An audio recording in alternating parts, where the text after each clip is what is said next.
غذاء الروح هو من أهم البرامج التي تقدمها هدية الحاج والمعتمر، ويندرج تحتها مشروع الترجمة وتنسيق الفتوى.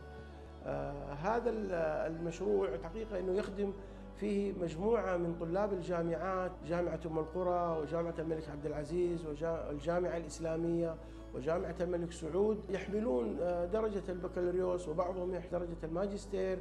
هم يقومون بهذه الخدمة في الترجمة وتنسيق الفتوى للحجاج بلغات الحجاج، ويبلغ تقريبا يعني عدد هؤلاء الطلاب يتجاوز 264 طالب يتحدثون جميع اللغات التي يحتاجها الحجاج. نخدم أكثر من 38 دولة في هذا العام.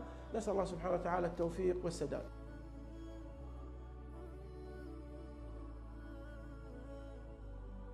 دورهم يقومون بترجمة ومساعدة الحجاج في فهم العبادات وكذلك حاجاتهم الضرورية، وكذلك أيضا تنسيق الفتوى بيننا وبين مشايخ المعروفين في الحرم.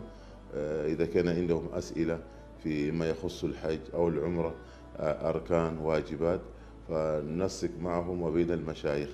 والبرنامج فعلا يعني استفاد منه كثير من الحجاج، مما سهل لهم كثيرا في فهم أمور الحج ويعني العبادات يعني، وكذلك الصعوبات التي يواجهونها في مكة أثناء تواجدهم. أنا متطوع هنا مع هدية الحاج والمعتمر لخدمة الحجاج بالترجمة لهم وتلبية حوائجهم.